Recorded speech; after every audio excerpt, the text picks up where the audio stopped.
আপোনালোকে জানেনে আইফোনত কেলে SD কাৰ্ড লগাব নোৱাৰে? যদি নেজানে এই ভিডিঅ'টো আপোনালোকে শেষলৈ চাই থাকক। আমি সকলোৱে জানো আইফোন মোবাইলৰ পাৰফৰ্মেঞ্চ বহুতেই ভাল। আৰু যদি মানুহে সস্তা SD কাৰ্ড আৰু ল' ৰিড-ৰাইটৰ SD কাৰ্ড আইফোনত ব্যৱহাৰ কৰিলে আইফোনৰ পাৰফৰ্মেঞ্চটোক বহুতেই ইম্পেক্ট কৰিব পাৰে।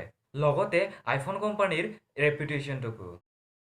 যদি মোবাইলৰ ষ্ট'ৰেজ ভেৰিয়েণ্টটো বেছি দিয়া থাকে তেন্তে মোবাইলৰ দামটোও বেছি হ'ব আৰু সেয়াই আইফোনৰ লগত বেছি ষ্ট'ৰেজ আছে আৰু দামো বেছি হয়। আৰু যদি আইফোনত SD কাৰ্ড এলাউড থাকে তেন্তে মোবাইলৰ ষ্ট'ৰেজ ভেৰিয়েণ্ট অকণমান হ'লেও কমি গ'লে হয় আৰু মোবাইলৰ দামটো ঠিক তেনেদৰেই অকণমান হ'লেও কমি গ'লে হয়। সেয়েহে আইফোন কোম্পানীৰ প্ৰফিটটো কম হ'লে হয়।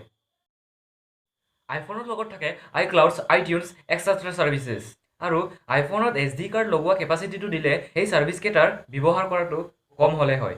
অৰ্থাৎ আইফোন কোম্পানীৰ বেছি প্ৰফিট নহ'লে হয়। এনেকুৱা ইণ্টাৰেষ্টিং আৰু ভাল পেক জানিব আৰু শুনিবৰ বাবে আমাৰ চেনেলটোক ছাবস্ক্ৰাইব কৰক। লগতে লাইক, শ্বেয়াৰ, কমেণ্ট কৰক। আকৌ লগ পাম নেক্সট ভিডিঅ'ত। Till then take care, bye bye, tata, জয় হিন্দ, জয় আই অসম।